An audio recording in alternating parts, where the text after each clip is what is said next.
श्रीमद् भगवत गीता तीसरा अध्याय। अर्जुन ने कहा, हे जनार्दन, जो आप कर्म योग से ज्ञान योग को श्रेष्ठ बताते हो, यह जो भयानक कर्म युद्ध है, इसमें मुझे क्यों जोड़ते हो?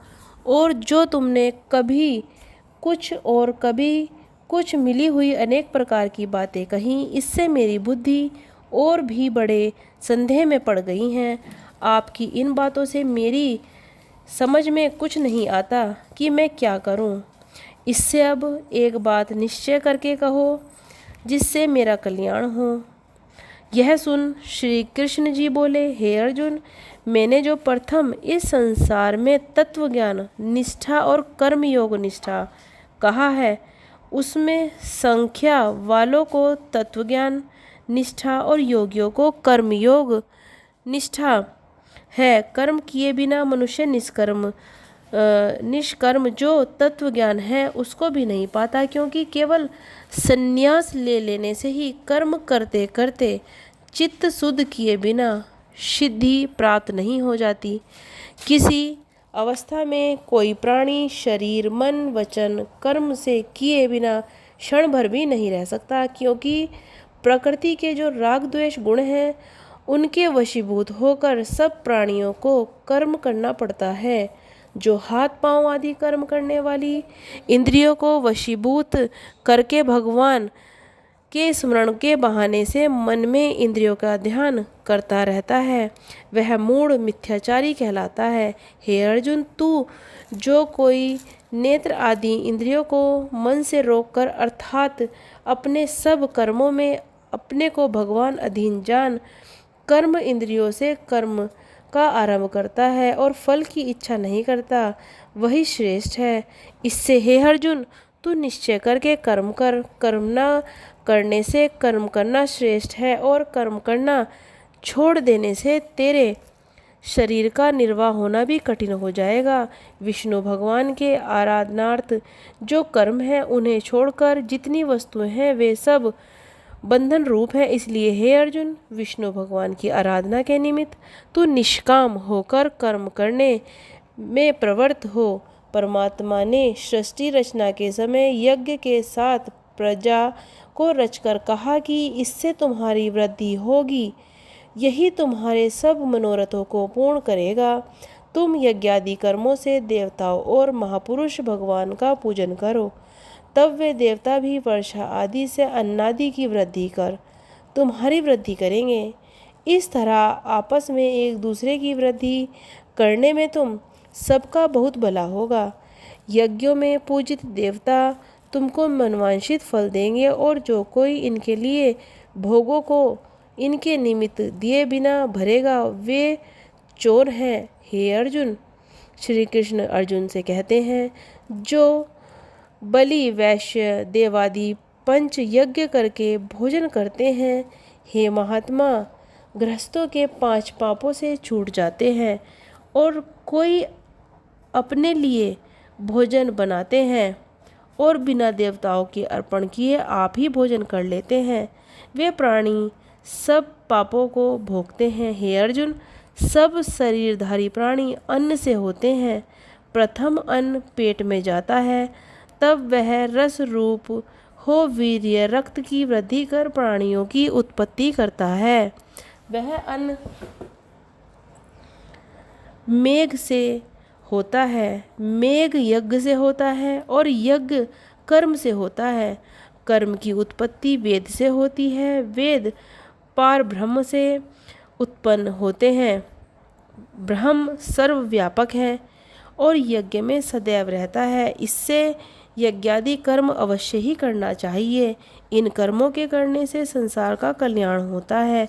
ईश्वर आराधना रूपी यज्ञादि कर्म में जो प्रवृत्त नहीं होते, केवल इंद्रियों के विषय भोग में लगे रहते हैं, उनका जीवन निष्फल है।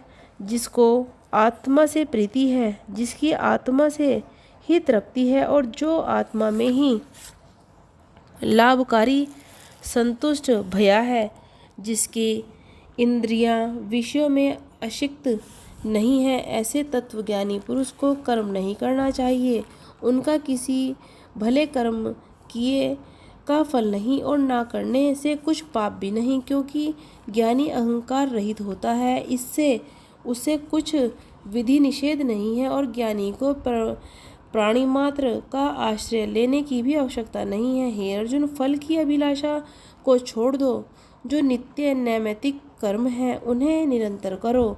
जो फल की अभिलाषा को छोड़ कर्म करते हैं उन्हें मोक्ष अवश्य मिलता है। संध्या वंदनादि नित्य कर्म है और पुत्रादि जन्म होने के निमित्त जो कर्म किए जाते हैं उनको नैमित्तिक कर्म कहते हैं। राजा विधे जो ऐसे ज्ञानी हो गए हैं उनको भी कर्म करने से सिद्धि मिली है।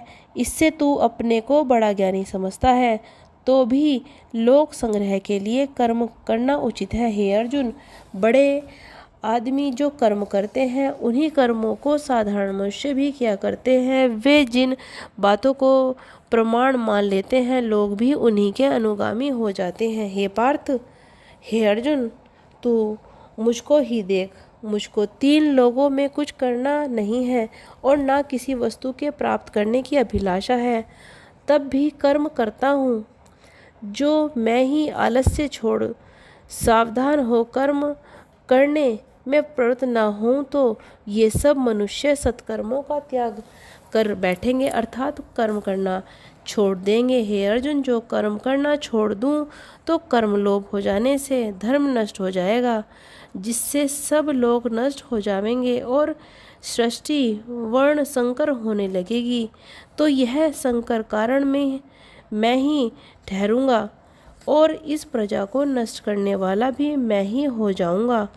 हे पार्थ, जैसे अज्ञानी लोग कर्म करने में आसक्त होकर कर्म करते हैं, वैसे ही लोक संग्रह के निमित्त विद्वान लोग कर्म करने में आसक्त होकर कर्म करते हैं। जो अज्ञानी हैं, कर्म करने में आसक्त हैं, उनको कर्म ना करने का उद्देश्य देकर उनकी बुद्धि में भेद उत्पन्न न करें।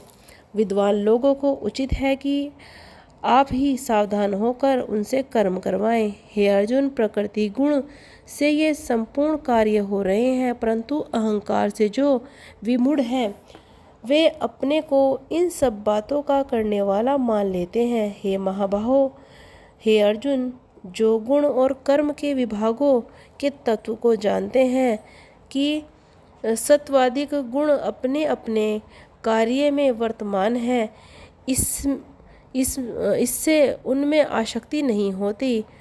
माया के सत्व रज तम गुणों में जो मनुष्य अत्यंत मोहित हो रहे हैं वे ही गुण उसके कर्म में आसक्त होते हैं। उन अल्पज्ञ पुरुषों को ज्ञानी कर्म मार्ग से न हटावें। शूरवीर अपनी वीरता के स्वभाव से आत्मा में मन लगा संपूर्ण कर्मों को छोड़कर मुझ में समर्पण कर फल की आशा और ममता को छोड़ सब संतापों से रहित हो युद्ध करें। हे अर्जुन, जो मनुष्य श्रद्धालु हो और मेरे वचन की निंदा ना करके इस मेरे मत को नित्य स्वीकार करते हैं वे ही इन कर्म बंधनों से छूट जाते हैं। अर्जुन, जो प्राणी इस मेरे मार्ग को मानते नहीं और निंदा करते हैं सो सबसे अज्ञानी अंधमत मूढ़ मूर्ख हैं। उनको विचाराधीन और नष्ट समझो। फिर जो अज्ञानी स्वभाव ही के अनुसार काम करते हैं, फिर जो अज्ञानी मनुष्य अपनी प्रकृति के अनुसार चेष्टा करें तो कहना ही क्या। संपूर्ण प्राणी अपनी प्रकृति के अनुसार काम करते हैं, अतः प्रकृति बलवान है, इसमें इंद्रियों का निग्रह कुछ नहीं कर सकता। हे अर्जुन, प्रत्येक का इन्हीं अपने अपने विषयों से राग द्वेष है, अर्थात अनुकूल वस्तु में राग और प्रतिकूल वस्तु में द्वेष है। इस राग द्वेष के वशीभूत होना उचित नहीं, क्योंकि हे अर्जुन, दोनों मोक्ष में विघ्न डालने वाले माने जाते हैं। अच्छी तरह किए हुए भी पराय धर्म को अपने धर्म गुण से रहित होने पर भी श्रेष्ठ हैं। अपने धर्म पर मरना श्रेष्ठ और दूसरे का धर्म भयानक है। अर्थात तेरा जो युद्ध रूपी क्षत्रिय धर्म है, इसमें मरने पर भी स्वर्ग मिलेगा और इसको त्यागने में नरक होगा। अर्जुन ने कहा, हे कृष्ण, पाप करने की इच्छा किसी की नहीं होती, फिर जिससे जैसे भी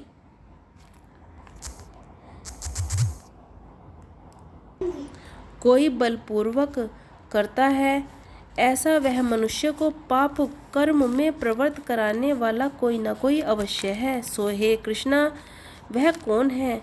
श्री भगवान जी बोले, हे अर्जुन, यह काम अर्थात कामना ही है, जो किसी प्रकार फलवती न होने पर क्रोध में परिणित हो जाती है।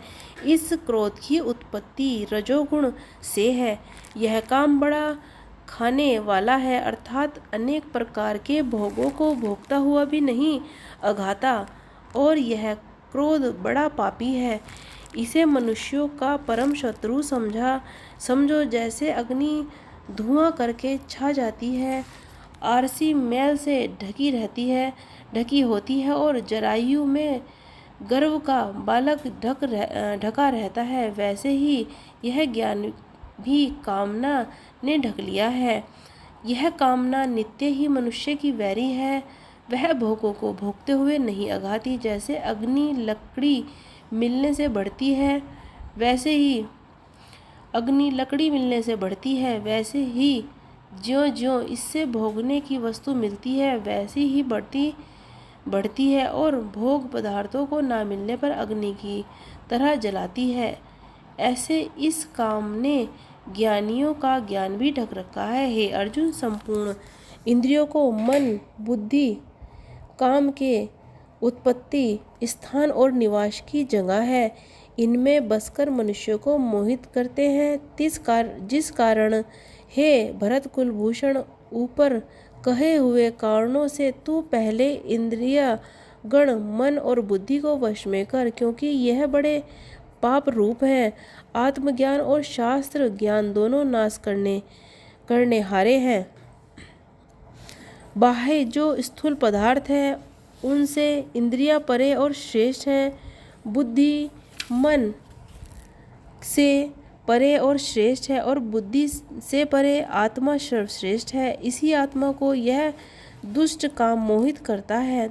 हे महाबाहो, हे अर्जुन, इस तरह बुद्धि से परे आत्मा को जानकर और मन को वश में करके इस महाअजय काम क्रोध रूप जो शत्रु है, तिनको मारकर दमन कर जय को प्राप्त होगा। ओम नमो भगवते वासुदेवाय नमः।